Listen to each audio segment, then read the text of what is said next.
Fala aí, pessoal, hoje a gente vai falar um pouquinho sobre as adaptações cardiovasculares que ocorrem aí durante o exercício, beleza?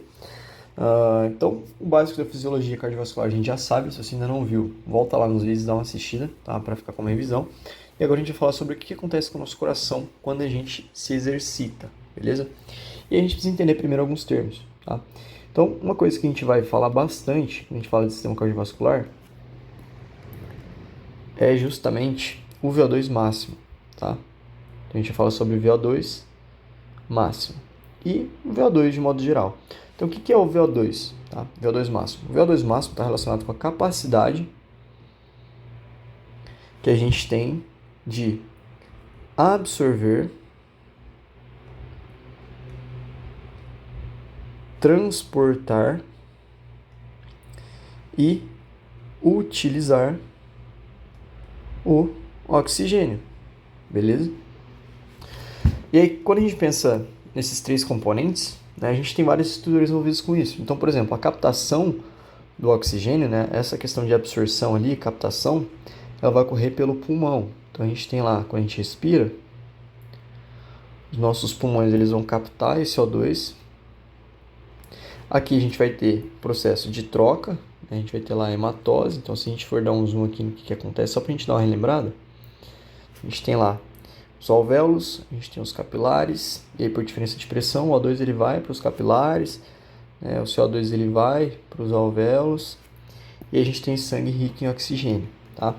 Quando esse sangue chega aqui, então aqui a gente tem a captação do oxigênio, ou absorção. Então, captação do oxigênio. Aí aqui nos vasos a gente vai ter o que? O transporte. E aí esse sangue ele vai transportar o oxigênio até as células. Como, por exemplo, imagine que isso aqui é um músculo, tá? Fibra muscular ali. Imagine que isso aqui é uma célula muscular. Então lá no músculo a gente tem várias células. E aí lá nas células, a gente dá um zoomzinho, a gente tem a mitocôndria. Esse oxigênio ele vai ser entregue lá para essas fibras musculares e ele vai ser utilizado lá pela mitocôndria para fazer ali a cadeia transportadora de elétrons e para a produção de ATP. E é assim que a gente obtém energia durante o exercício, beleza? Então isso aqui de um modo bem geral, tá? Então o oxigênio ele vai ser captado, vai ser transportado e vai ser utilizado lá pela mitocôndria.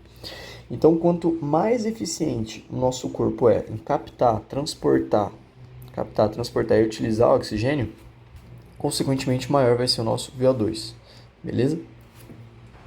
E o VO2 ele está relacionado com duas variáveis importantes que a gente fala bastante na fisiologia cardiovascular. Então, o VO2 ele vai estar relacionado, né, ele vai ser igual ao débito cardíaco vezes a diferença arteriovenosa de oxigênio. Tá? O que é isso, cara? O que é a diferença arteriovenosa de oxigênio? A gente já vai ver. Tá? Então, o VO2, débito cardíaco, a gente já viu na fisiologia, a gente já sabe o que é. Tá? Então, o débito cardíaco, ele tem uma equaçãozinha que é débito cardíaco é igual ao volume sistólico vezes frequência cardíaca. Frequência cardíaca é a quantidade de vezes que o nosso coração bate por minuto. Então, a gente coloca em BPM. E o volume sistólico também pode ser chamado de volume de ejeção, que é o volume de sangue que o nosso coração bombeia ali cada vez que o ventrículo ele se contrai, certo? Vou fazer um esqueminha aqui para ilustrar isso. Então, basicamente, agora a gente não vai dificultar muito, mas só para a gente entender um pouquinho do básico, tá? Então, o nosso coração, quando a gente tem, né, o sangue chegando aqui no ventrículo, vamos falar do ventrículo esquerdo, tá? Que vai bombear sangue para o corpo. A gente tem os dois ventrículos bombeando sangue. O ventrículo direito ele vai mandar o sangue através da artéria pulmonar lá para o pulmão, beleza? Então ele vai mandar através da artéria pulmonar o sangue lá para o pulmão. E aí o sangue volta do pulmão aqui, chega no átrio esquerdo, vai para o ventrículo esquerdo, e aí o ventrículo esquerdo vai injetar esse sangue lá para o nosso corpo. Então aqui da artéria aorta, o sangue vai para o corpo, tá? E aqui a gente deu um resumidão na circulação. Então a gente falou da circulação pulmonar, né, que é entre o coração e o pulmão, e a circulação sistêmica. Esses são os dois tipos de circulação, isso que a gente vê lá na anatomia. Então, basicamente, o que é o volume sistólico? É o volume de ejeção. Então, quando o sangue ele chega aqui no ventrículo, o ventrículo ele vai contrair. Quando ele contrai, ele vai ejetar o sangue pela aorta, tá? Então, vamos supor que aqui no ventrículo a gente tem 130 ml de sangue. Quando esse ventrículo ele contrai, no final é o que a gente chama de diástole. Então, lá na diástole, que é quando o ventrículo ele termina de relaxar, a gente tem 130 ml de sangue. Aí a gente tem o quê? A gente tem a sístole no ventrículo, né? Na sístole, o ventrículo ele vai ejetar mais ou menos 70 ml de sangue, certo? Então, isso aqui é o que a gente chama de volume sistólico, ou volume de ejeção, tá? E aí fica um pouquinho de sangue lá no coração, que a gente chama de residual, volume residual ali, tá? Então, de modo bem geral mesmo. Então, o volume de ejeção nada mais é do que a quantidade de sangue que é bombeado ali, que sai a cada vez que o ventrículo esquerdo ele contrai, beleza? E aí, se a gente pegar como exemplo aqui, né, um indivíduo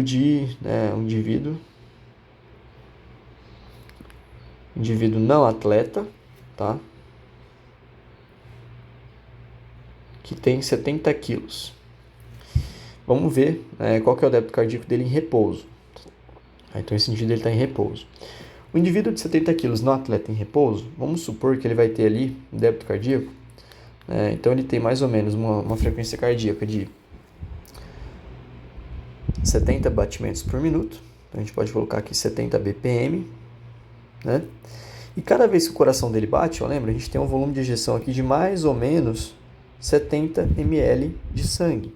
Então, a gente pega 70 batimentos vezes 70 ml. Isso aqui é em 1 minuto, batimentos por minuto. Então, cada vez que o coração bate, 70 ml de sangue vão ser ejetados do coração. Então, em 1 minuto, esse indivíduo aqui ele vai ter ejetado 4.900 ml de sangue para o corpo dele, tá? Então, imagina 2 garrafas de Coca-Cola de 2,5 litros passando pelo coração e sendo mandadas para o corpo. Isso aqui, claro, quando a gente está em repouso, beleza? E aí, já aproveitando que a gente falou disso, durante o exercício, a gente tem um aumento desse débito cardíaco, tá? E basicamente, o que faz que a gente tenha aumento do débito cardíaco durante o exercício? O aumento da pré-carga e diminuição da pós-carga, tá? Então a gente vai falar mais para frente do débito cardíaco mais detalhado. Mas agora vamos usar outro exemplo aqui, tá? Então se eu falar de um indivíduo, por exemplo, se a gente for falar de um indivíduo que ele é um atleta, tá?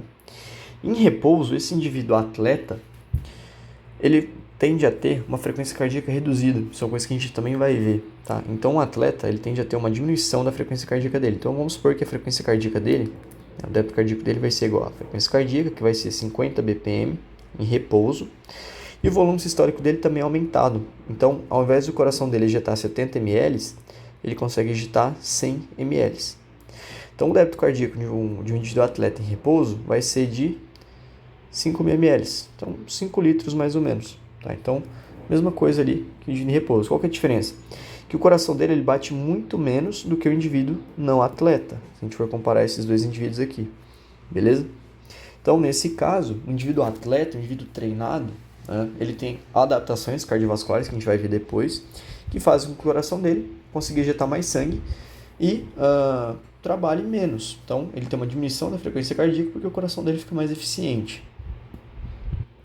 Um outro parâmetro que a gente tem que é importante é esse aqui, que é a diferença arteriovenosa de O2. Tá? Então, pensa o seguinte. Eu vou pegar aqui esse coração. Opa, deixa eu fazer um esqueminha aqui. Bom, então aqui eu fiz. A gente vai falar dessa diferença arteriovenosa de O2. Então, aqui a gente tem o nosso coração. E aqui a gente tem o nosso músculo, certo? E o que vai acontecer basicamente? Quando o sangue sai do coração, o sangue que sai do coração, ele vai ter uma concentração de mais ou menos 20 ml por decilitro de oxigênio. Então, o sangue que sai do coração, o sangue oxigenado, ele tem 20 ml por decilitro de oxigênio, beleza? E aí esse sangue ele vai para o músculo, vai para os tecidos. Quando esse sangue ele retorna lá para o coração, as veias cava, a gente vai ter uma diferença nessa quantidade de oxigênio. Então antes a gente tinha 20 ml, agora a gente vai ter 15 ml por decilitro de oxigênio. Isso mesmo, no sangue venoso, tá? Então a gente está falando de oxigênio. E aí, o que é a diferença arteriovenosa? Se a gente pegar a quantidade de oxigênio que eu tinha aqui na artéria, né? Então eu tinha artéria venosa, tá vendo que é A menos V? Então A, eu pego 20 ml por decilitro menos a venosa, 15. Então eu tenho uma diferença arteriovenosa de 5. Esse 5 aqui é a quantidade de oxigênio que foi utilizado pelo músculo durante esse período que eu estou em repouso, tá? Isso aqui é uma situação em repouso. Agora, o que acontece quando a gente faz o exercício? Vamos dar um zoom aqui. Durante o exercício, a gente vai ter uma alteração nesses valores. Por quê? O músculo ele começa a ter um aumento na demanda de oxigênio. Então, quando a gente está no exercício, aumenta a demanda de O2 no músculo. Tá? Aumenta o que a gente chama de redirecionamento de fluxo sanguíneo e tal. E aí, basicamente, o músculo ele vai começar a usar mais oxigênio. Então, a gente tem 20 ml de oxigênio chegando no músculo, só que o oxigênio que está voltando, ele vai diminuir. Então, antes era 15 ml por decilitro. Agora, durante o exercício, tá? Vou colocar aqui no exercício, isso vai cair para tipo 3 ml por decilitro, por exemplo. Tá? E a gente tem uma diferença arteriovenosa maior, porque eu tinha lá 20, né? A VO2. Então eu tinha lá 20 menos 3, eu tenho uma diferença arteriovenosa de 17 ml por decilitro. O que significa isso? Que o meu músculo está consumindo muito mais oxigênio, certo? Então isso é uma das coisas que vai acontecer durante o exercício. E aí as coisas que vão aumentar essa diferença arteriovenosa de O2, como a gente já falou, né? Uma delas é a quantidade de hemoglobina que a gente tem, porque o oxigênio no corpo ele vai ser transportado pela hemoglobina. Então a quantidade de hemoglobina vai fazer diferença. A questão da densidade de capilares. E quando eu falo densidade de capilares, é a quantidade de capilares que eu tenho. Quanto mais capilares, maior vai ser a entrega. Beleza? A função pulmonar, então a capacidade do meu pulmão de captar aquele oxigênio para mandar para o sangue. Então, pessoas que têm patologias pulmonares, pacientes de POC, por exemplo, vão ter uma menor oxigenação sanguínea, né? Tendem a ter uma menor oxigenação. E basicamente é isso, beleza? Para a gente entender. Então, a gente falou um pouquinho sobre o débito cardíaco, a gente falou sobre a diferença arteriovenosa de O2, e esses dois aqui vão interferir no meu VO2. Agora, uma coisa que eu não falei sobre o débito cardíaco é sobre o débito cardíaco no exercício. É o que a gente vai falar agora. Então, débito cardíaco no exercício. A gente falou sobre o débito cardíaco em repouso, a gente falou sobre a diferença arteriovenosa em repouso e no exercício, mas e o débito cardíaco no exercício?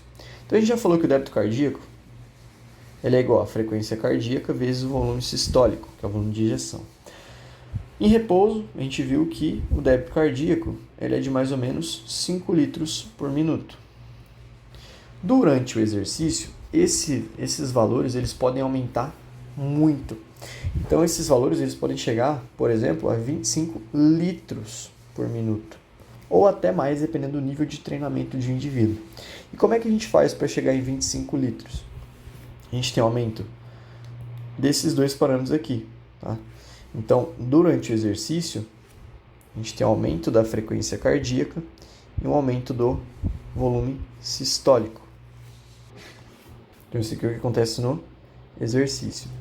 E aí, esse aumento de sangue, né, aumentou o fluxo sanguíneo. Então, meu coração antes bombeava 5 litros, agora ele bombeia 25. E esses 25 litros, eles vão ser redirecionados. É o que a gente chama de redirecionamento, né, ou redistribuição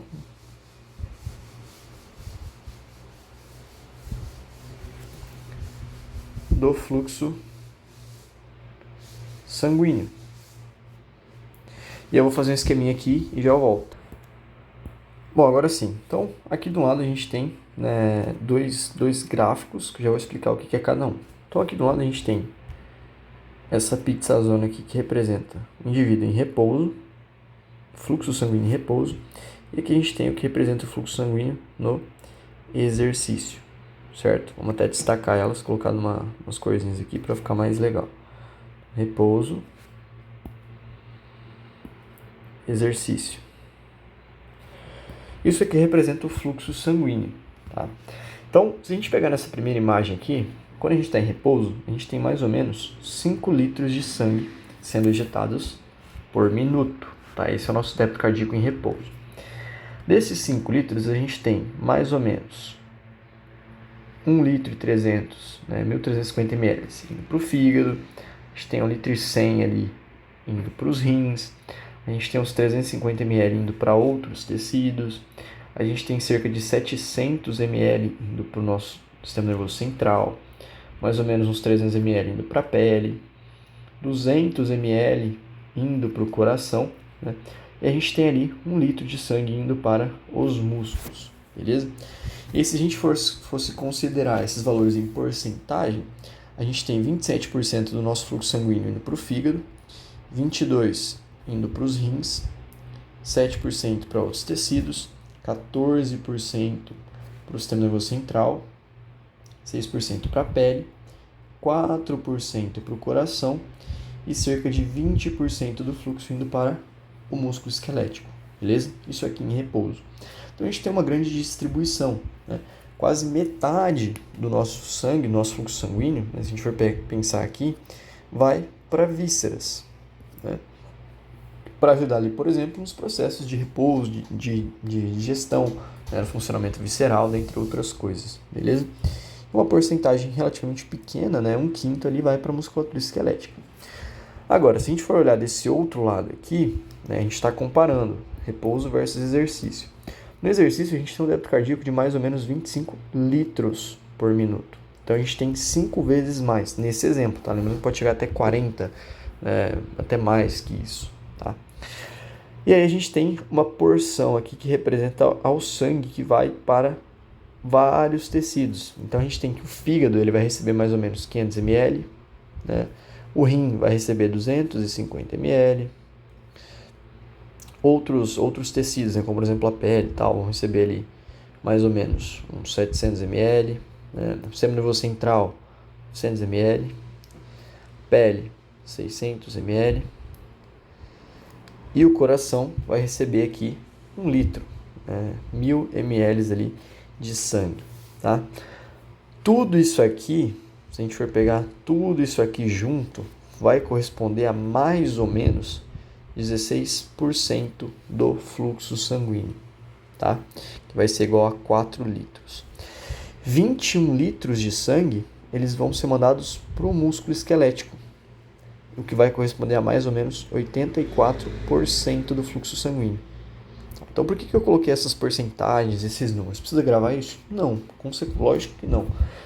É só para a gente entender que durante o repouso, a gente tem uma quantidade pequena de sangue indo para o músculo, quando comparado ao exercício. Então, no exercício, a gente aumenta muito o débito cardíaco, então o débito cardíaco ele aumenta consideravelmente, e esse aumento ele é destinado para o músculo esquelético. Tá? Os únicos tecidos, se a gente for comparar aqui, que aumentam a quantidade de sangue, é o sistema nervoso central, né? E a pele. Tá? Por quê? Porque a gente precisa de resfriamento, né? Então a gente tem a sudorese e tal. E o sistema nervoso central ele aumenta realmente, né? O exercício aumenta ali a circulação, a quantidade de sangue sendo mandada para o sistema nervoso central, para o nosso cérebro, para o nosso encéfalo. Tá? Rins, fígado, né? Outros órgãos ali, vísceras, a gente vai ter uma diminuição do fluxo. Então diminui o fluxo visceral e aumenta o fluxo no músculo esquelético, certo?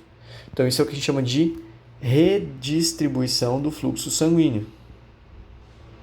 E isso é o que acontece no exercício. Tá?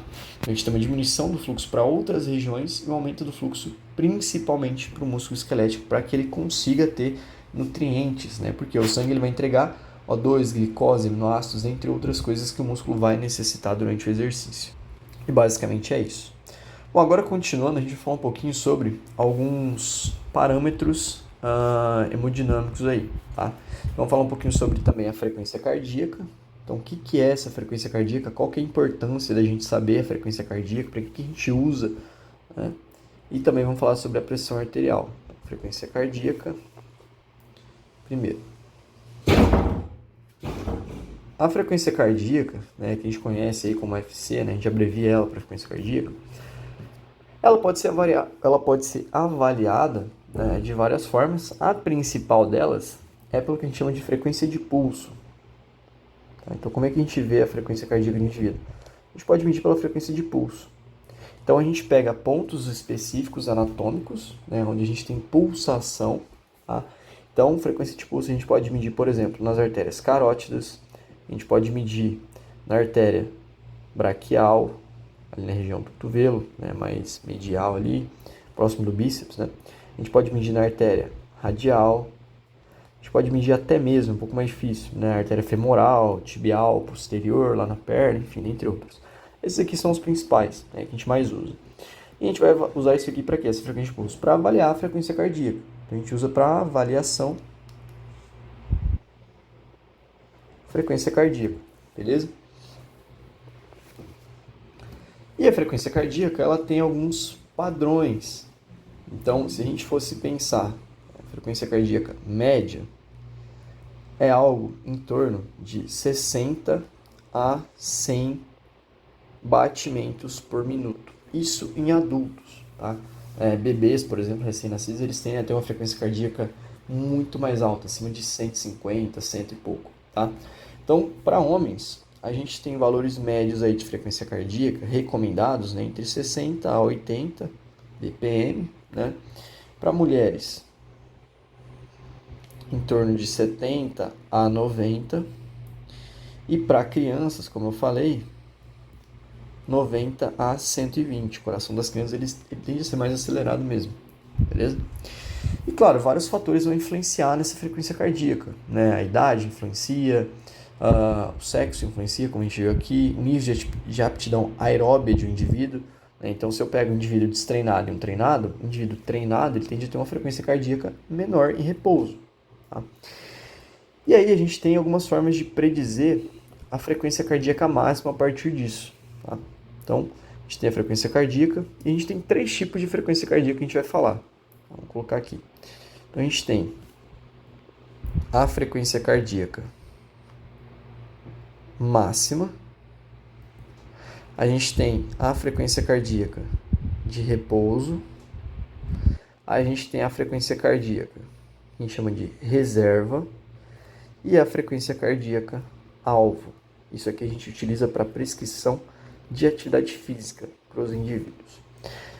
A frequência cardíaca de repouso, começando por ela, é mais simples, né? Então, o que você vai fazer? Você vai pegar ali um desses 3 pontos aqui, né, onde ele vai medir a frequência de pulso do indivíduo. Então, você vai contar por 1 minuto quantas vezes o coração bate.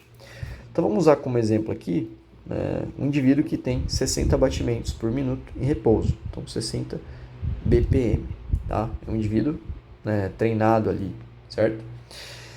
Um indivíduo de 20 anos. Então, vou colocar aqui, vou pegar um carinha aqui. Esse carinha ele tem 20 anos. Ele é masculino. E ele corre, beleza? Algumas características dele. Beleza.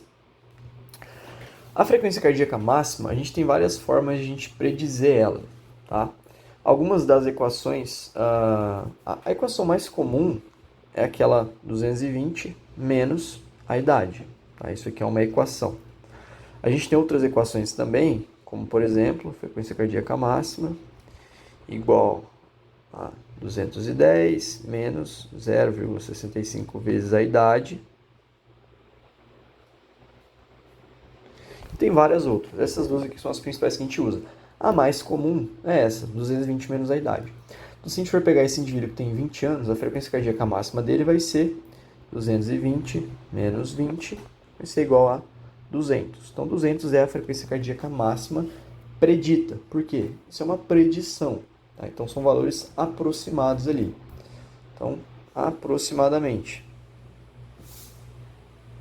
Beleza? A partir da frequência cardíaca máxima e da frequência cardíaca de repouso, a gente tem o que a gente chama de frequência cardíaca de reserva. Então, o que é isso? Do repouso para chegar no máximo, a gente vai ter o que a gente chama de reserva. Então, se eu pegar lá o indivíduo, né? Então, frequência cardíaca reserva vai ser igual a frequência cardíaca máxima menos frequência cardíaca de repouso. Então, nesse caso do indivíduo, a frequência cardíaca de reserva dele, desse jeito que a gente usou, vai ser 200 menos 60. Então, ele tem uma frequência cardíaca de reserva de 140 BPM, 140 batimentos por minuto. Tá? 140, vou colocar. Isso aqui é o que a gente chama de frequência cardíaca de reserva. A frequência cardíaca de reserva é importante porque é ela que a gente usa quando a gente vai prescrever algum tipo de treinamento ou exercício, né, que a gente precisa basear a frequência cardíaca. E aí a gente usa ela para a gente estipular a nossa frequência cardíaca alvo. Tá? Então, o que é a frequência cardíaca alvo? A frequência cardíaca alvo vai ser a frequência cardíaca de reserva vezes a carga de treino. Beleza? E aí, a carga de treino, a gente vai medir em porcentagem. Então, a carga de treino é em porcentagem. Porcentagem do quê? Porcentagem da frequência de reserva. Frequência cardíaca reserva. Beleza? Então, vamos tentar entender isso, tá? Espero que tenha ficado esteja dando para entender. É bastante cálculo mesmo. Vou continuar aqui desse lado. Então, vamos supor que eu tenho esse mesmo indivíduo aqui. Tá? A gente está com esse indivíduo aqui de 20 anos e eu quero prescrever um treinamento para ele com 70% ali, 70% a 80% da capacidade dele, beleza? Eu quero trabalhar ali num volume ali de treinamento, né, com intensidade de 70% a 80% da capacidade que ele tem. E aí o que eu vou fazer? Eu vou pegar esse 70% a 80% e eu vou multiplicar vezes a frequência cardíaca de reserva dele. Então, eu tenho lá 140, né? 140, eu vou fazer vezes 70%, então vezes 0,7, que vai ser igual a, deixa eu fazer aqui, 98, tá? E aí, eu vou pegar esse outro valor, 80%. Então, vou pegar 140, que é a frequência cardíaca de reserva, vezes os 80%, 0,8, que vai ser igual a 112. Beleza. Agora, o que eu vou fazer para me achar a frequência cardíaca alvo? A frequência cardíaca alvo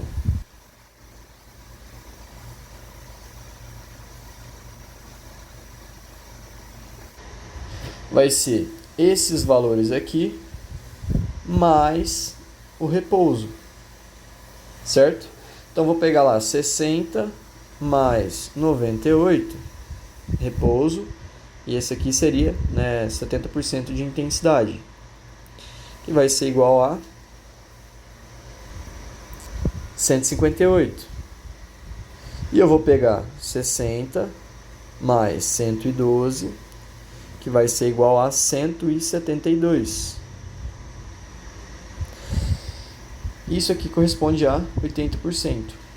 E aí, quando eu for treinar esse indivíduo, se eu colocar ele para correr na esteira, ele precisa estar com a frequência cardíaca, mais ou menos assim, essa vai ser a frequência cardíaca alvo, né? Ou, como a gente tem dois valores aqui, a gente chama isso aqui de zona alvo, uma zona de treinamento alvo, beleza? Que é o que eu preciso que ele tenha para trabalhar com ele. É assim que ele vai evoluir. Tá? Então, em relação às cargas, a gente tem alguns valores meio padrões. Tá? Então, em relação às cargas de treinamento. Quando a gente fala de um treinamento que vai envolver até 60% do volume de reserva, a gente está falando de um treinamento leve. Tá? De 60% até mais ou menos 80%, a gente está falando de um treinamento moderado.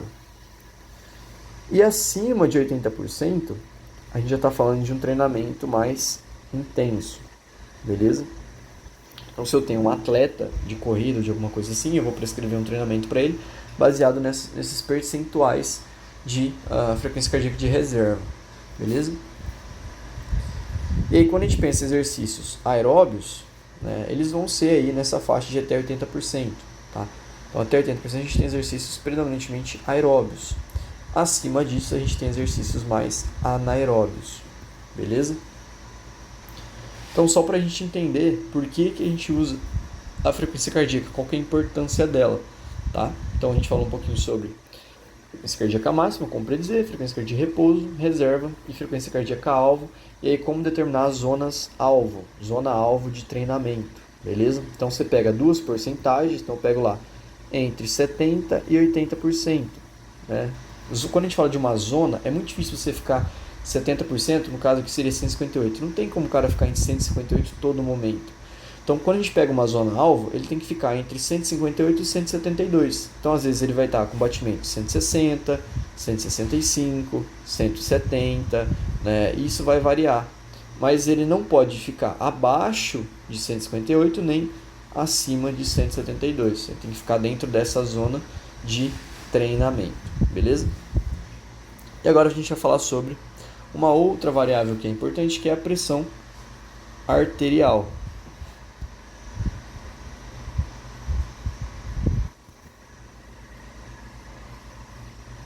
A pressão arterial nada mais é do que a força que o sangue exerce sobre a parede das artérias. Então a gente vai dizer que é a força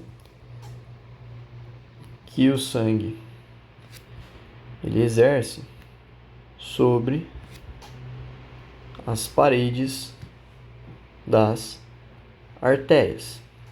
E a gente tem alguns valores de referência também, tá? Quando a gente pensa nos valores de referência, valores médios aí de referência, tá? A gente não vai especificar muito isso, mas a gente tem uma média aí, então 120 milímetros de mercúrio, 120 por 80 milímetros de mercúrio, seria uma pressão boa, né, ou ótima. Até 130 por 85, então, no limite ali, a gente ainda considera uma pressão arterial normal, tá? Então aqui a gente ainda considera uma pressão normal.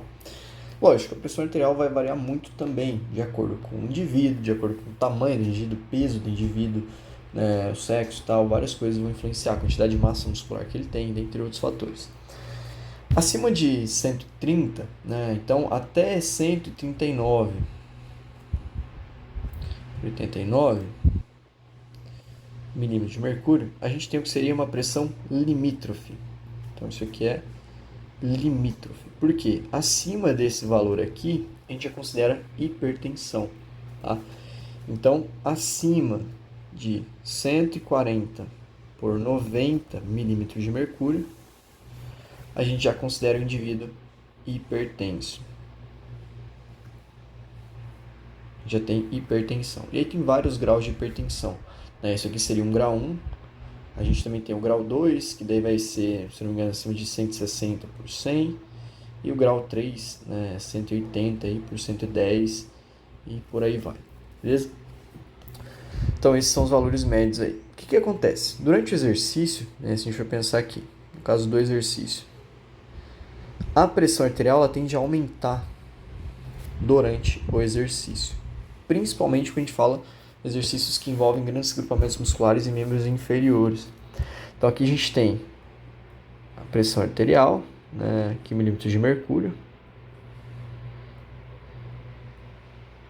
E aí a gente vai ter duas curvas. A gente tem a pressão arterial sistólica, então está mais ou menos aí 120, a média dela, né? E a gente tem a pressão arterial diastólica. O que acontece? Durante o exercício, é normal com que a nossa pressão aumente, só que a pressão sistólica. Então a gente tem que ter um aumento da pressão arterial sistólica, beleza? Está relacionado ali com o aumento da demanda. Então, quando aumenta a demanda nos tecidos, aumenta a pressão sistólica. Então, o ventrículo começa a contrair com mais força. Consequentemente, aumenta a pressão. Já a pressão diastólica, ela tem que se manter a mesma. Tá? Então, isso aqui é a pressão arterial diastólica. A pressão arterial diastólica, ela se mantém durante o exercício. Isso em casos fisiológicos. Por que ela vai se manter? Porque vai acontecer o que a gente chama de vasodilatação periférica. Então a gente tem uma vasodilatação periférica. A pressão diastólica é a pressão que a gente tem no momento da diástole, então quando o coração está relaxando. Se aumenta a vasodilatação periférica, a gente tem mais fluxo sanguíneo para os tecidos, né? Aumenta a quantidade de sangue que está indo para os tecidos na periferia. Consequentemente, diminui a pressão arterial, diminui a pressão diastólica. Beleza? Então ela tende a se manter igual ali. Tá? Não diminui a pressão arterial, ela tende a se manter igual. Beleza? Então, essas são algumas variações que acontecem na pressão arterial durante o exercício. E a gente tem que lembrar que, quando a gente compara membros inferiores e membros superiores, exercícios completos de membros inferiores tendem a ter um aumento maior na pressão arterial. A gente tem uma maior pressão arterial nesse exercício, podendo chegar até 260 milímetros de mercúrio, no caso da pressão sistólica, em exercícios como, por exemplo, o leg press, dependendo da quantidade de carga que você coloca, repetições e tal. Então, isso é importante para a gente considerar também, beleza?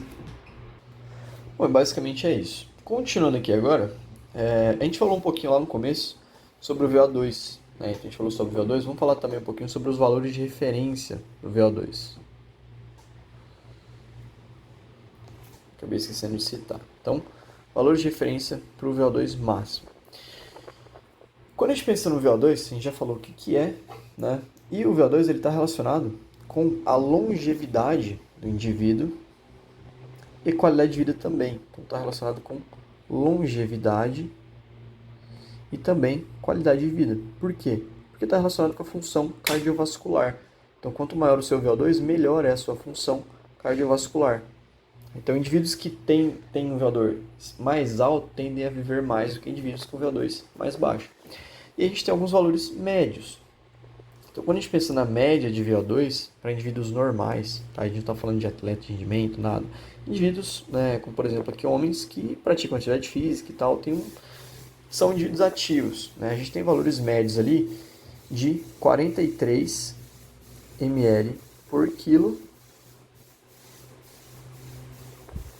por minuto. É assim que o VO2 ele é mostrado, tá? ml por quilo por minuto. Já no caso das mulheres, a gente tende a ter um VO2 um pouquinho mais baixo, tá? Em torno aí de 38 ml por quilo por minuto. Tá? Então esse é o VO2 máximo. Agora, quando a gente compara essa média com indivíduos atletas, então se a gente for pegar, por exemplo, um atleta olímpico, o VO2 desses caras é absurdo, né? Então praticamente todos os atletas olímpicos eles têm um VO2 maior do que 60 ml por quilo por minuto. Tá? Então isso aqui é o mínimo, né? Se a gente pegar um atleta olímpico, porque eles são muito condicionados. E se a gente for comparar esses caras ainda com maratonistas de fundo, né, eles tendem a ter um VO2, pode chegar até 80 ou mais de VO2. Tá? Então isso é uma quantidade muito grande, né? É praticamente o dobro aqui se a gente for pensar de uma pessoa normal. Então para ver o quão absurdo isso é, né? Quão legal é, né? Tipo, o quão adaptado esses caras são. E aí a gente tem indivíduos, né, que conseguem chegar, ou se não me engano, o recorde de VO2 máximo, é o cara que conseguiu, durante um teste de VO2, o maior resultado foi 97, alguma coisa assim. O que é muita coisa, né?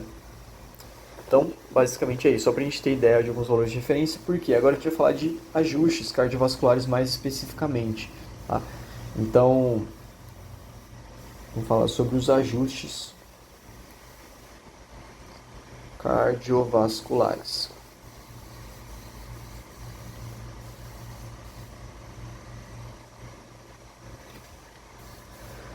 Então, no exercício, a gente tem várias respostas. A gente já falou sobre elas em outros vídeos, né, aqui da fisiologia. Então, a gente tem respostas agudas, subagudas e respostas crônicas. Esses ajustes cardiovasculares estão relacionados principalmente com as respostas crônicas ao exercício. Tá? Então, o que são essas respostas crônicas? São as respostas que elas acontecem depois de um longo período, né? Então, a gente tem aqui a resposta aguda, que vai acontecer durante o exercício, né? Então, um exemplo, aumento da frequência cardíaca. A gente tem resposta subaguda, né, logo após o exercício, que pode ser, por exemplo, o momento da EPOC. Né? E a gente tem as respostas crônicas, que estão relacionadas com a adaptação, longo prazo, beleza? É o que a gente vai falar aqui agora, essas respostas crônicas do exercício. Então, dentre as várias coisas que ocorrem durante o exercício, essas respostas crônicas, uma delas é justamente a diminuição da frequência cardíaca,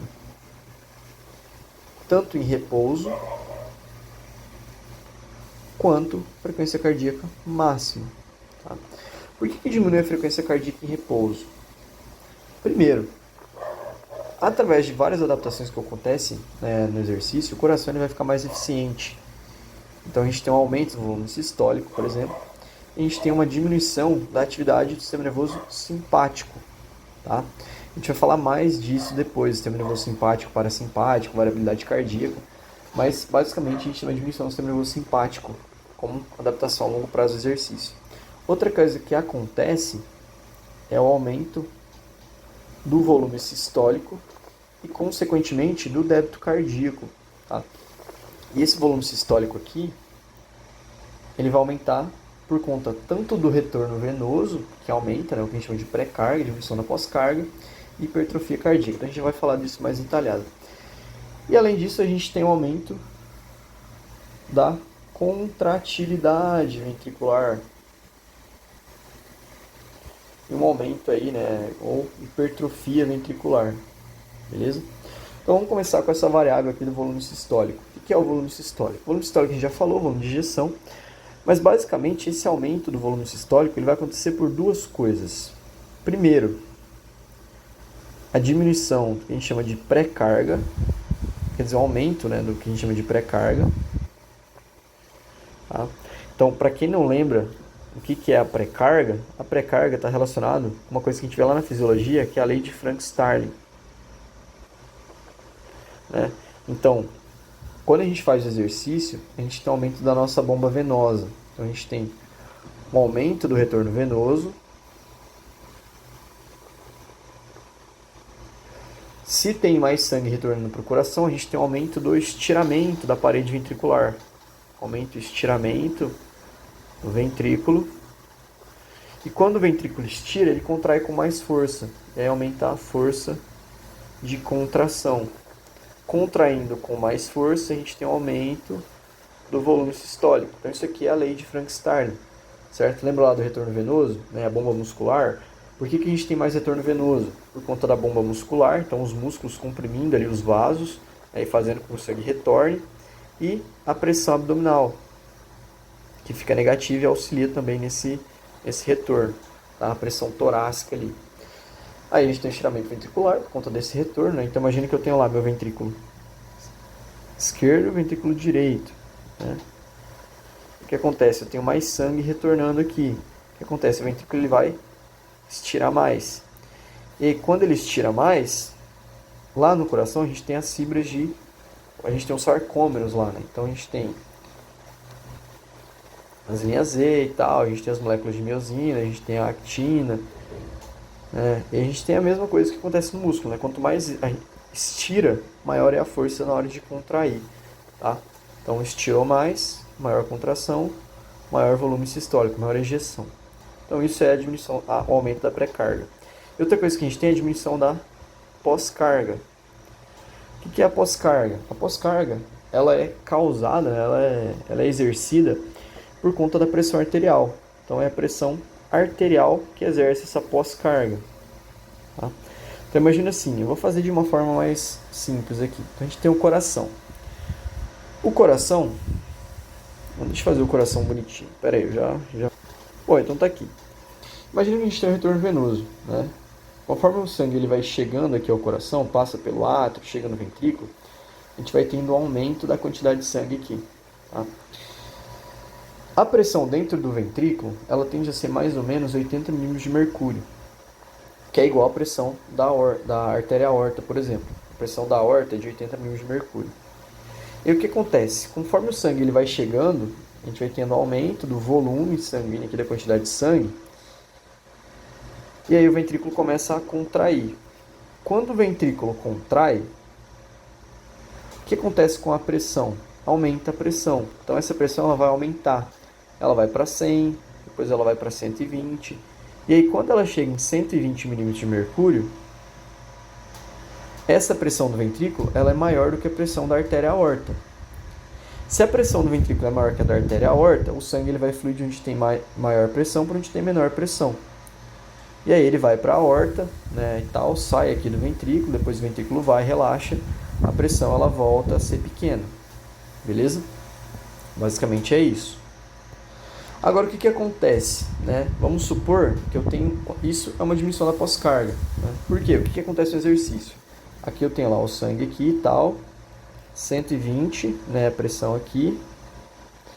No exercício, essa pressão que está aqui na aorta, ela vai se manter ou ela pode até diminuir, porque a gente tem o que a gente chama de vasodilatação periférica. Então, se a gente for pegar lá no músculo, a gente tem os capilarizinhos, né? A gente tem vários capilares.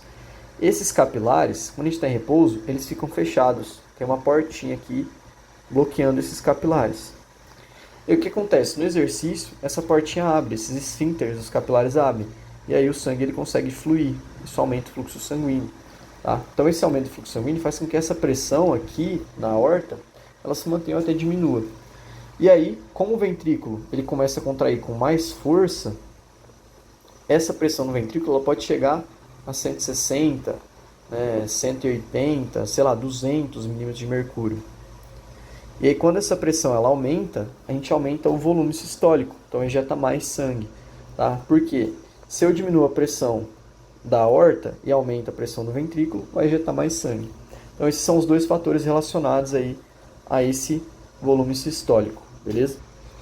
E uma outra coisa que a gente tem é justamente o aumento da contratilidade e a hipertrofia ventricular. E aí eu vou fazer outro, eu vou manter esse esqueminha aqui, mas eu vou apagar isso aqui pra gente fazer de novo.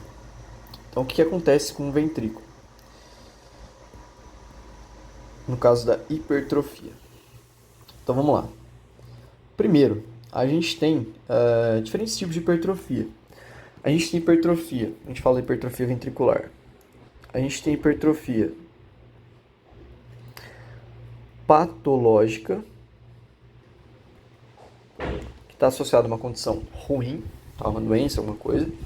Essa hipertrofia patológica ela pode acontecer de duas formas. A primeira delas é a hipertrofia patológica excêntrica. O que acontece no caso da hipertrofia patológica excêntrica? Na excêntrica, a gente vai ter aqui o que a gente chama de dilatação do ventrículo. Então, aqui a gente tem o ventrículo esquerdo, tá? Vamos falar mais dele. O ventrículo esquerdo ele tem uma parede muscular aqui espessa, tá? Ele é forte, justamente porque ele precisa contrair numa alta pressão, precisa gerar força. No caso da hipertrofia patológica excêntrica, a gente vai ter uma dilatação desse ventrículo, ele vai ficar dilatado. Só que ele vai ficar mais fraco. Essa linhazinha ali, essa parede, ela vai ficar mais delgada. Então o ventrículo ele fica meio fraco. Beleza? Então a gente tem uma dilatação. Porém, ele perde, né? Ele fica mais, a parede ventricular fica mais fina. Uma parede mais fina. E aí, consequentemente, a gente vai ter menos força. E isso pode levar a uma insuficiência cardíaca, por exemplo. Por isso que é patológico. A gente tem um outro tipo de hipertrofia patológica, que é a concêntrica. Nesse caso da hipertrofia patológica concêntrica, a parede do ventrículo ela vai expandir, ela vai ficar mais forte. Só que ela vai aumentar muito. E aí, quando essa parede ela aumenta, a gente vai ter menos espaço para o sangue que está chegando. E aí você diminui a pré-carga, beleza? Que é a quantidade de sangue que chega ali. E aí, nesse caso, né, da hipertrofia concêntrica, a gente tem uma diminuição da pré-carga, ou também chamado de volume diastólico final, que é o que ficou de sangue no final da diástole. E, consequentemente, a gente vai ter um aumento, né, aí da quantidade de sangue que vai ficar ali dentro. A gente não vai conseguir ejetar tanto sangue. Tá? Diminui o volume sistólico. E aí uma das maneiras que a gente tem de compensar isso, né, essa diminuição do volume sistólico, é aumentando a frequência cardíaca do coração. Então, nesse caso de hipertrofia patológica concêntrica, os indivíduos tendem a ter uma frequência cardíaca acelerada, né? Então, o indivíduo que deveria ter 70 BPM, né, como ele tem uma diminuição desse volume sistólico, ele vai ter 100, 110 batimentos por minuto, para compensar esse baixo volume de sangue que está saindo do coração. E aí a gente tem a hipertrofia, que é boa, né, que é induzida pelo exercício, que é a hipertrofia fisiológica, tá? E aí a hipertrofia fisiológica, ela pode variar também, ela é uma hipertrofia excêntrica, né? Porque a gente tem um aumento do volume cardíaco, né? Então a gente tem um espessamento da parede, mas a gente também tem um aumento do volume. Então essa parede ela fica mais espessa, fica mais forte, porém o volume de sangue não altera a quantidade de sangue que chega ao coração, tá? Então duas coisas acontecem aqui no caso da hipertrofia fisiológica. A gente tem um aumento da parede ventrículo, ou seja, aumento da quantidade de fibras do miocárdio, fica mais forte, tem mais proteínas contratas. E aí, consequentemente, a gente tem um aumento da pré-carga. Se aumenta a força do ventrículo, aumenta a pré-carga, consequentemente vai aumentar também meu volume sistólico, então aumenta a quantidade de sangue que está sendo ejetado, beleza? E aí, no caso dos exercícios aeróbios, né, os exercícios aeróbios, eles tendem a aumentar a parede do ventrículo e o volume sistólico, tá? Então, no caso do exercício aeróbio. Já o exercício de força, ele tende a aumentar somente a parede do ventrículo. Então, ambos vão promover alterações cardiovasculares, porém o aeróbio ele vai aumentar tanto a quantidade de força que o ventrículo faz, aumenta a força do ventrículo, e também o volume sistólico, ou seja, a capacidade de sangue que o ventrículo vai eliminar a cada bombeamento, quanto sangue ele vai ejetar. Então, lembra que a gente tinha falado lá no começo que, né, eu tenho aqui mais ou menos um volume de residual de 60 ml. Durante o exercício, a gente tem aumento desse volume da pré-carga, né, o volume diastólico final. Então, vai chegar aqui sangue, vai chegar ali mais ou menos, pode chegar a 200 ml de sangue. E aí, quando o meu coração contrai, em vez de eu ejetar 70, eu vou ejetar 100, 120. Em atletas de elite pode chegar a 150, 140 ml a cada batimento, tá? E aí, se a gente for pensar, né, o coração desses caras batendo 150 vezes, injetando 150 litros de sangue, eles vão ter 30 litros ali de sangue, durante o exercício, até mais, beleza? Então, só para a gente exemplificar aqui de modo mais geral. Além disso, uma outra coisa, né, que eu acabei esquecendo de estar nessas respostas crônicas, a gente também tem o processo de capilarização. O que é essa capilarização? Ou angiogênese, né? Então, aumenta a capilarização nos músculos. Então, imagina assim, quando a gente tem um exercício, a gente tem a produção de vários metabólitos, né? Deixa eu reduzir essa paradinha aqui.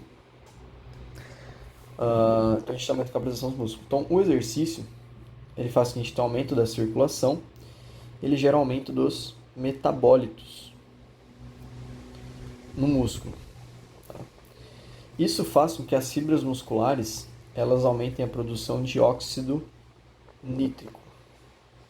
O óxido nítrico ele faz duas coisas. Ele é um poderoso vasodilatador, que auxilia no aumento de fluxo para os músculos.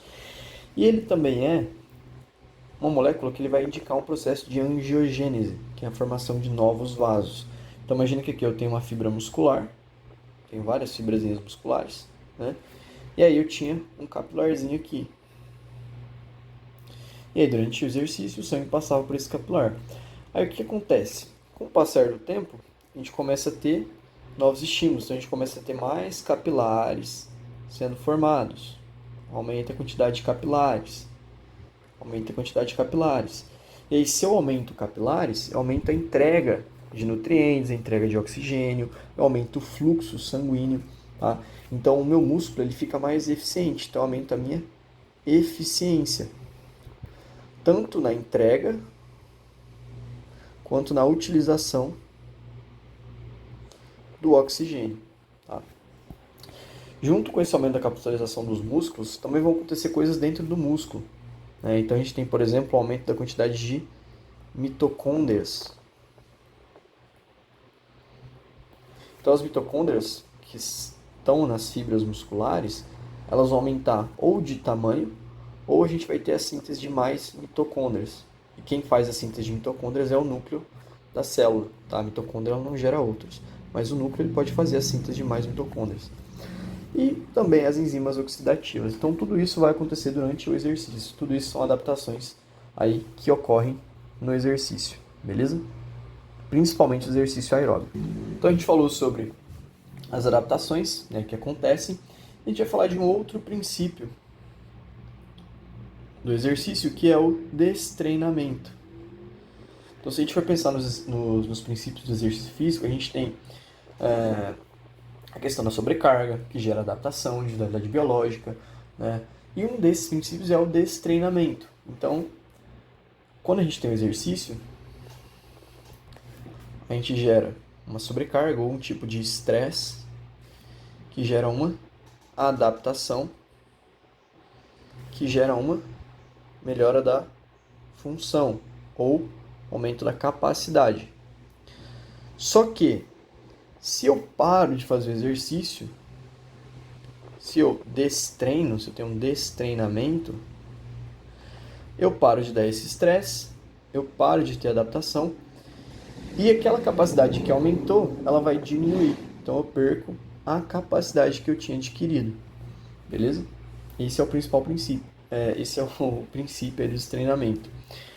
E aí a gente tem, por exemplo, no caso desse exercício aeróbico, diminuição do débito cardíaco, diminuição da diferença arteriovenosa de oxigênio,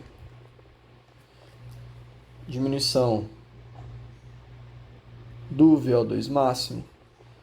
Tudo isso aqui vai ocorrer com destreinamento e o aumento daquela frequência cardíaca que tinha diminuído por conta do exercício também.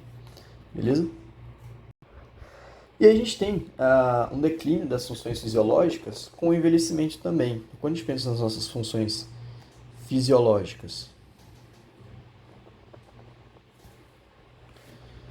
durante o período de senescência, ou seja, quando a gente está envelhecendo, quando a gente está ficando mais idoso aí, né, a gente tem várias coisas que vão acontecer. Então a gente tende a ter, de novo, diminuição do VO2, a gente tende a ter diminuição da massa corporal, diminuição da frequência cardíaca máxima. Tá? Tudo isso são fatores que acontecem, diminuição da atividade neural também, por conta do envelhecimento. Só que, se a gente fosse traçar uma curva, né, qual que é a diferença de você envelhecer sedentário e envelhecer saudável, ativo? Né? Imagine que aqui a gente tem as funções fisiológicas, a integridade, né, das funções fisiológicas. E aqui a gente tem o tempo, tá? O declínio. Quando a gente é novo, a gente está lá, você está nos seus 20 anos, você está no topo, né? E aí depois você começa conforme você vai envelhecendo, você vai começando a ter um declínio aí das funções fisiológicas, certo? Isso é o que acontece com todas as pessoas. O processo de envelhecimento vai perdendo massa muscular, vai diminuindo a atividade neural. Isso aqui é um indivíduo sedentário. Isso acontece com ele. Um indivíduo que pratica atividade física também vai ter esses declínios. Só que o exercício, o que ele vai fazer? Ele vai diminuir esse declínio. Então esse aqui é um cara que faz exercício. Ele também vai ter diminuição dessas funções fisiológicas, porém, ele vai ter ainda menos do que o indivíduo sedentário. Por isso que é importante a gente praticar atividade física de toda a vida. E por isso, né, que o VO2 máximo, principalmente, ele está relacionado com isso aqui, né, com essas funções fisiológicas. Então, VO2, longevidade, qualidade de vida, tá? Importante. E agora a gente vai falar um pouquinho sobre o sistema nervoso autônomo e como que acontece a regulação cardíaca por parte do sistema nervoso autônomo. Tá? Então, tem um vídeo já também de sistema nervoso autônomo que está bem explicadinho, fala todas as funções do sistema nervoso autônomo, tanto simpático quanto parasimpático. Então, se você não conhece o sistema nervoso autônomo, dá uma olhadinha lá.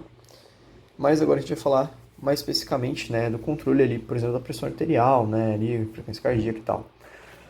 Então vamos lá, só para dar uma revisadinha, né. Sempre que eu falo de sistema nervoso autônomo, eu gosto de fazer esse esqueminha da balança, né? Então imagina que é como se fosse uma balancinha. De um lado a gente tem o sistema nervoso autônomo simpático, e do outro lado a gente tem o sistema nervoso autônomo parasimpático. Eles atuam de forma antagonista, ou seja, tudo que um faz, o outro faz o contrário. O sistema nervoso simpático, ele coloca a gente no estado de luta ou fuga. Lembra? Estado de alerta e tal. O parasimpático, ele está relacionado com atividades de repouso e digestão. Então, ele coloca a gente para descansar. E ao longo do dia é importante que a gente tenha uma alteração entre esses dois, a gente tenha um balanço. Então a gente tem períodos onde a gente precisa de mais foco, a gente precisa de atenção, a gente precisa estar no estado de alerta. E a gente tem uma ativação simpática. E a gente tem períodos que a gente tem que descansar, né? E a gente tem uma ativação parasimpática. Beleza? De modo geral, a gente tem que o sistema nervoso parasimpático, ele vai atuar principalmente através da acetilcolina, que se liga a receptores muscarínicos em vários tecidos, né, inclusive no cardíaco, e receptores nicotínicos. E no lado do sistema nervoso simpático, a gente tem a noradrenalina, que se liga a receptores do tipo beta, adrenérgicos, e alfa, adrenérgicos. Beleza? Esses receptores beta eles são encontrados também no coração. Então, ambos eles vão influenciar nas nossas respostas cardiovasculares. Agora vamos pensar no exercício. Tá? No exercício a gente tem várias respostas ocorrendo no nosso corpo. Uma dessas respostas a gente chama de resposta antecipatória ao exercício.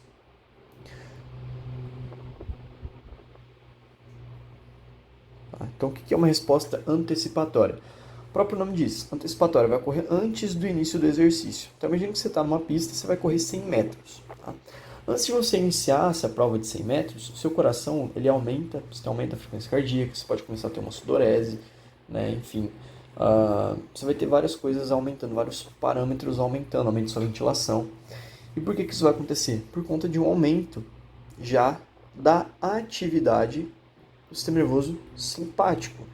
Então, a gente tem aumento da atividade do sistema nervoso simpático, que vai fazer com que você tenha aumento desses parâmetros, beleza? Durante o exercício,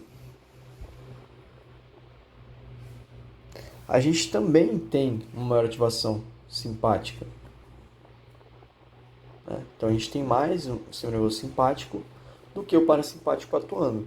E aí, após o exercício, depois que o exercício cessa, a gente tem o parasimpático.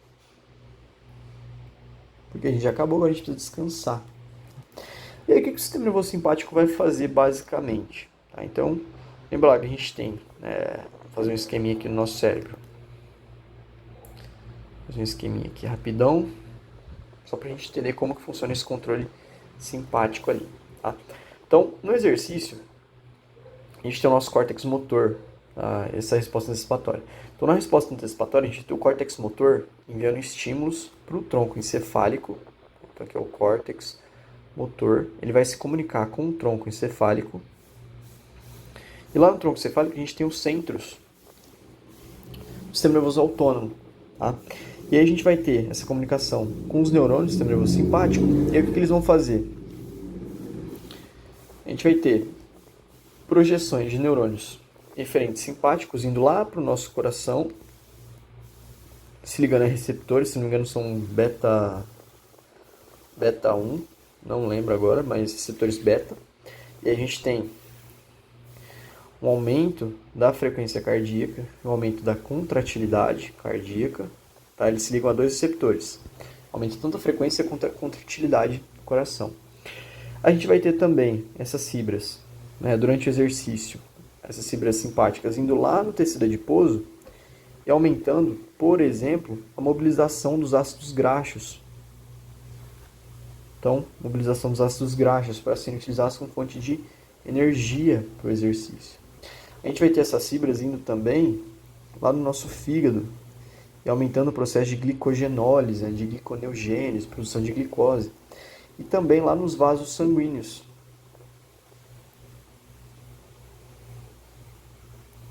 Para fazer com que a gente tenha vasoconstrição visceral, né, e diminuir o fluxo sanguíneo para as vísceras para aumentar o fluxo sanguíneo para o músculo. Então, essas são algumas das coisas que acontecem, né, antes e durante o exercício, que são orquestradas pelo sistema nervoso simpático. Tá? Então, tudo isso aqui, quem faz é o sistema nervoso simpático e outras coisas também. Então, o simpático ele está aumentado no exercício. Se a gente for pensar nessa balancinha, no exercício, como é que ela vai estar? De um lado, a gente vai ter... Deixa eu fazer do outro lado aqui, na verdade. De um lado, a gente tem o sistema nervoso simpático aumentado. E do outro, a gente tem o parasimpático diminuído. Certo? E aí, após o exercício, isso aqui inverte de novo. Após o exercício, aumenta o parasimpático e diminui o simpático. Beleza? Agora vamos falar de uma coisa que é o reflexo pressor do exercício. O pressor está relacionado com a pressão arterial. Reflexo pressor do exercício. Bom, então vamos lá, para ficar mais fácil de entender, tá? Então, existe um mecanismo que a gente já estudou, né, que é de regulação da pressão arterial, tá? Uma coisa que eu esqueci de falar aqui, ó. O reflexo pressor, ele regula a ativação simpática. A função dele é regular a ativação simpática de acordo com a intensidade do exercício. Beleza? Então é isso que ele faz. Ele regula a ativação simpática de acordo com a intensidade do exercício. Tá? Porque o sistema nervoso simpático aumenta a frequência cardíaca, faz vasodilatação, né? Faz broncodilatação, acabei esquecendo de falar. Né? Então também aumenta o que? Broncodilatação, para aumentar a ventilação. Então broncodilata. Né? Aumenta a mobilização de fontes energéticas, entre outros fatores. E aí, se é um exercício de baixa intensidade, não precisa ter muita ativação simpática. Agora, se é um exercício de alta intensidade, eu preciso ter mais ativação simpática, para aumentar mais ainda esses parâmetros fisiológicos. E quem regula essa ativação é justamente esse reflexo pressor do exercício. Então, lá no nosso músculo estriado esquelético, a gente tem lá as fibras musculares, tá? Finge que isso aqui é um músculo. E a gente tem vários tipos de receptores. A gente tem os próprios receptores, órgão tendinoso de Golgi, fluxo muscular, então a nossa propriocepção, né, estiramento muscular, enfim. E a gente tem outros tipos de receptores. A gente chama de tetanoceptores. Tá? Ou aferências musculares, né, dos grupos 3 e 4 ali e tal. Esses tetanoceptores, o que eles captam? Eles captam alterações, né, ou eles captam a quantidade de ATP que está sendo produzido no músculo. Então eles são relacionados como se fosse um sensor de ATP. E quanto mais ATP é produzido, mais aferências vão ser mandadas desses sensores lá para a região do tronco encefálico, onde a gente tem os centros do sistema nervoso autônomo simpático, parasimpático, músculo simpático. E lá no tronco encefálico a gente vai ter esses estímulos, né, essas aferências chegando no músculo em relação à intensidade do exercício. Né? Quanto mais ATP, mais intenso é, certo? E aí o tronco encefálico vai fazer o quê? A gente vai ter a projeção desse sistema nervoso, né, dessas fibras simpáticas lá para o coração. E aí a gente vai ter respostas cardíacas. Beleza? Que no caso do sistema nervoso simpático vai ser um aumento da frequência cardíaca e um aumento da contratilidade cardíaca. Então o coração vai contrair mais vezes por minuto e ele vai contrair mais forte. Beleza? E esse reflexo pressor ele também vai ser responsável porque a gente tenha um aumento do débito cardíaco no exercício e um aumento da pressão arterial. Então a gente vai ter no exercício tanto o débito cardíaco alto quanto a pressão arterial. O que em repouso a gente não tem, tá? Então vamos lembrar de uma coisinha, um princípio básico aqui da pressão arterial. Então, pressão arterial. Quem controla a pressão arterial são os baroreceptores. Então, se a gente pensa no coração, lá no nosso coração, lá na carótida, principalmente, isso aqui finge que é a carótida. Lá na carótida a gente tem sensores. A gente chama de baroreceptores. Quando a nossa pressão ela diminui, a gente tem uma diminuição na PA, esses baroreceptores, o que eles fazem? Diminuição, aumento, né? Então, diminuição quanto aumento, a gente tem uma alteração. Na nossa PA. Eles mandam um sinal lá para o nosso tronco encefálico. E aí eles vão ativar o sistema nervoso autônomo para fazer essa regulação da pressão. Tá? E aí a gente vai ter o quê? A gente vai ter alterações vasculares e alterações cardíacas. Tá?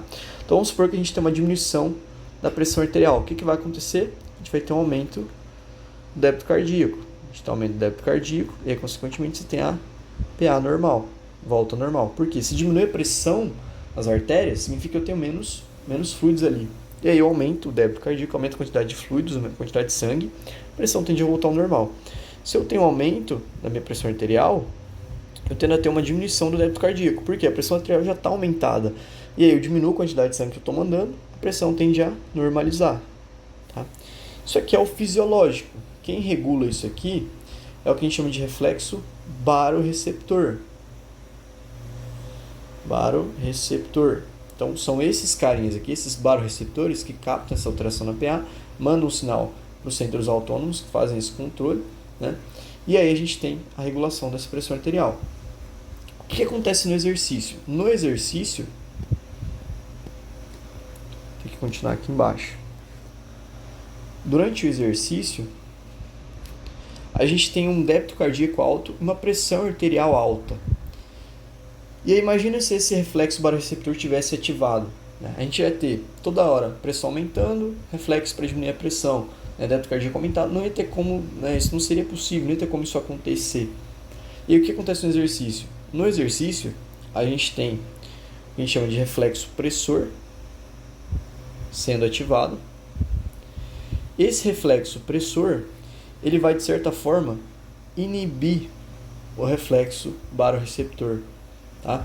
Quando eu falo inibir, ele não vai inibir literalmente, mas ele vai alterar o limiar de ativação desses baroreceptores. Então imagine que é isso aqui, ó, um gráficozinho, tá?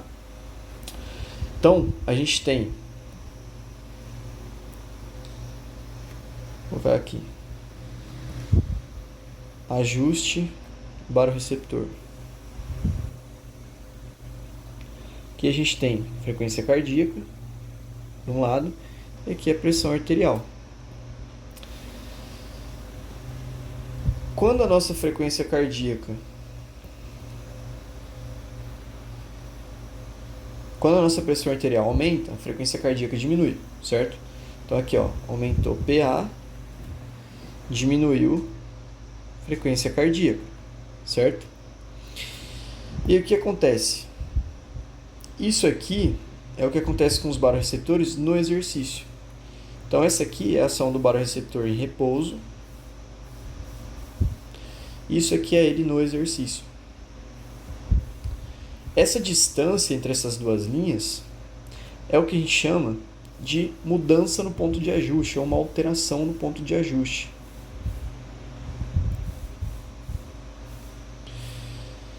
E esse reflexo pressor, ele faz essa alteração no ponto de ajuste dos baroreceptores, que faz com que seja mais difícil, alterando o limiar do baroreceptor. Então, para o baroreceptor ser ativado, eu tenho que ter uma queda muito mais brusca na pressão ou um aumento muito maior na pressão arterial, senão não tem ativação do baroreceptor, beleza? Então isso é uma das coisas que o reflexo pressor faz. A outra coisa é aumentar a ação do sistema nervoso simpático. Por que ele aumenta o simpático? Porque daí eu tenho um aumento da frequência cardíaca e um aumento também da minha pressão arterial. E isso aqui, durante o exercício, é algo bom. Isso aqui é o que vai manter o meu exercício. Tá? Fim do exercício, acabou o exercício, eu tenho o quê? O aumento da atividade parasimpática. E aí eu tenho de novo o baroreceptor, né, atuando ali. Tá? O reflexo baroreceptor ele volta a atuar. Bom, agora para fechar, né, o último tema para a gente falar aí, a gente vai falar um pouquinho sobre a variabilidade da frequência cardíaca.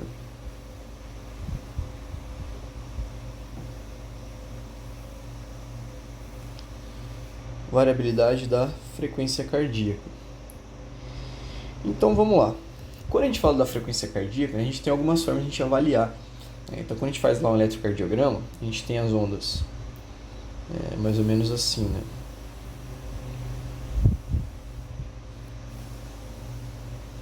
Esse aqui é um eletrocardiograma. A gente tem a onda P, a gente tem um intervalo QRS, a gente tem a onda T. A onda P está relacionada com a sístole atrial. Né? Aí a gente tem um intervalo que está relacionado com a sístole ventricular. E a gente tem a diástole ventricular. Se eu não me engano é isso. E aí a gente tem vários tipos, né? Uma variabilidade muito grande dessa frequência cardíaca. Né? Então quando a gente olha no eletrocardiograma, normalmente essa frequência ela tende a estar assim, né? A gente vê uma coisa mais ou menos assim, que é um padrão normal. Tá? A gente também pode ter um padrão onde a gente tem muitos intervalos. Né? Isso aqui seria uma taquicardia. Né? A gente também pode ter uma distância maior entre os pontos R, que a gente já vai falar. Tá? Nesse caso aqui, a gente pode ter uma bradicardia. Ou até mesmo uma arritmia. Tá? Então esses são alguns padrões aí que a gente consegue observar no eletrocardiograma. E o que a gente olha? Né? O que seria essa variabilidade de frequência cardíaca? Aqui esses pontinhos aqui é o que a gente chama de intervalos entre os R's. Né? Esses aqui são os R's, tá? Esse R aqui, que é a ponta ali. E entre esses pontinhos a gente tem intervalos. Esses aqui são intervalos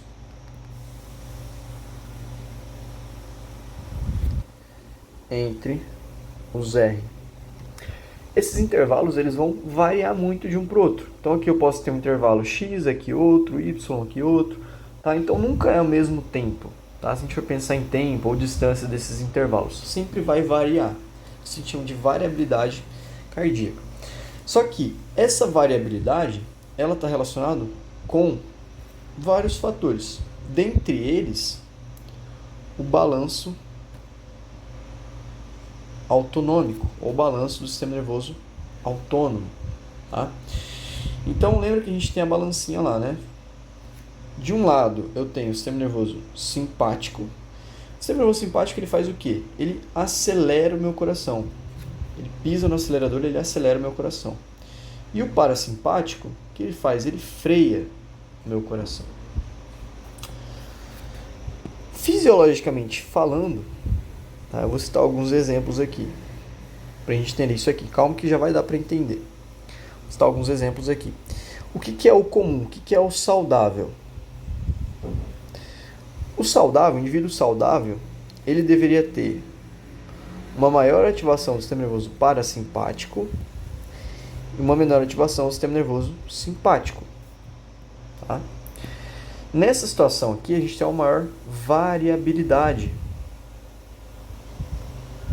da frequência cardíaca. Por que maior variabilidade? Imagina assim, ó, o sistema nervoso simpático ele é o acelerador, então ele vai aumentar a minha frequência cardíaca.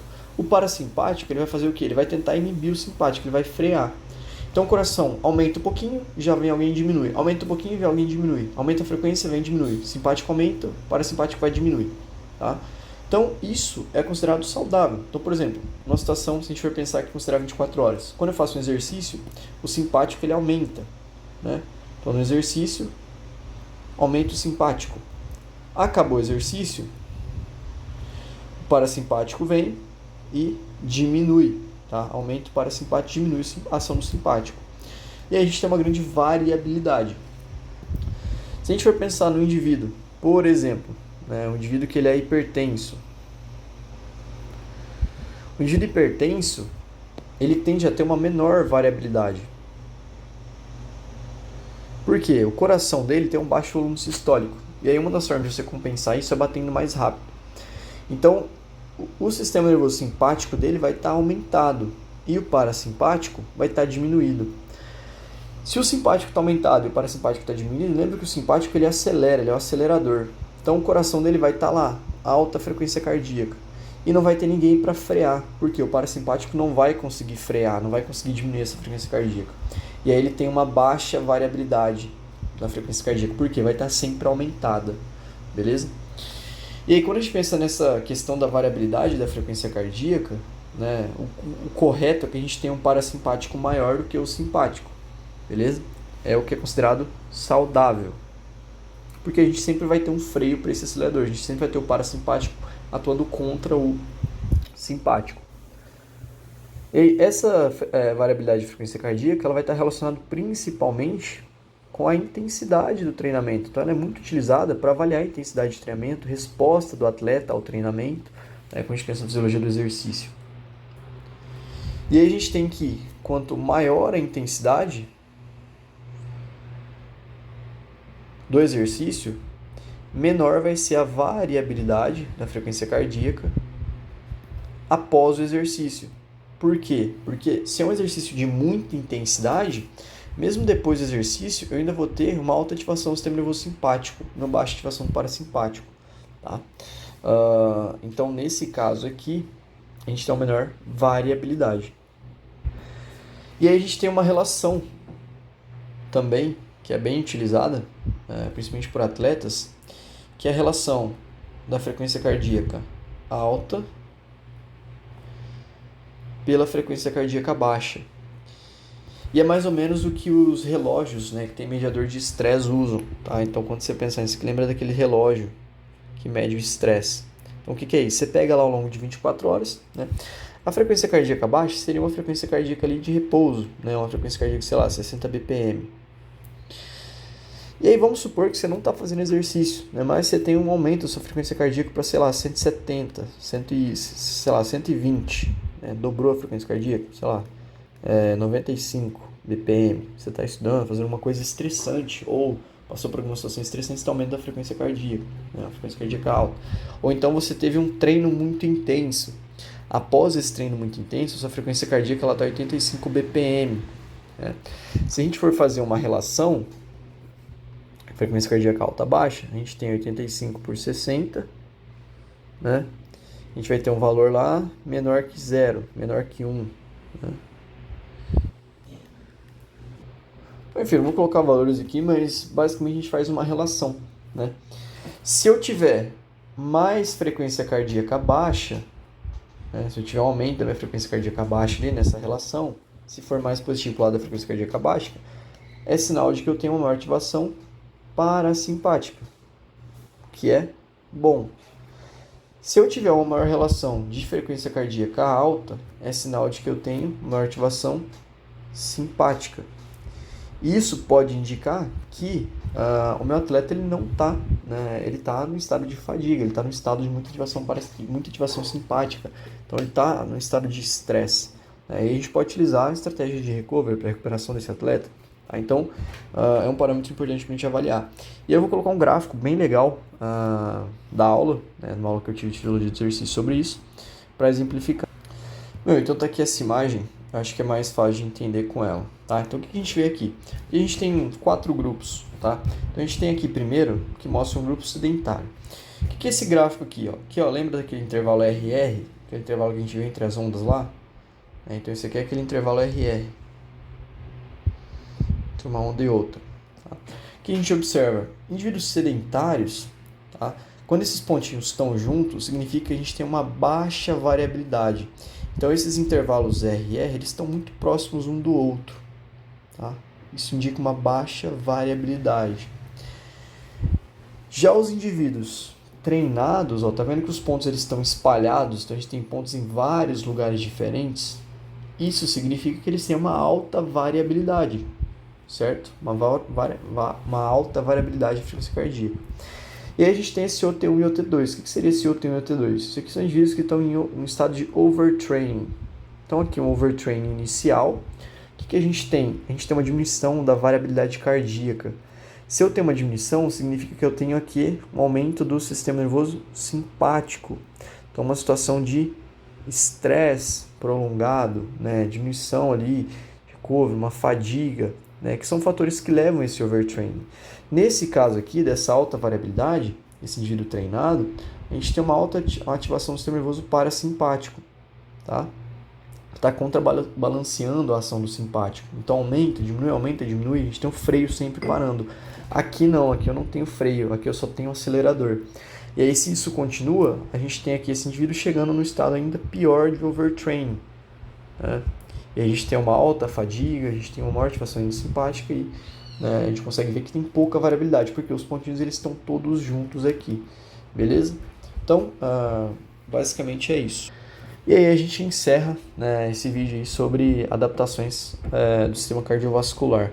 Tá? Então a gente falou um pouquinho sobre variabilidade de frequência cardíaca, a gente falou sobre o reflexo pressor do exercício, o sistema nervoso autônomo, né, falou sobre os ajustes cardiovasculares, um pouquinho de VO2, pressão arterial, frequência cardíaca, como que a gente utiliza a frequência cardíaca para prescrever exercícios, falou sobre a redistribuição do fluxo sanguíneo, débito cardíaco durante o exercício, falou um pouquinho sobre o que vai acontecer durante o exercício, né, a questão do VO2, o que influencia e tal.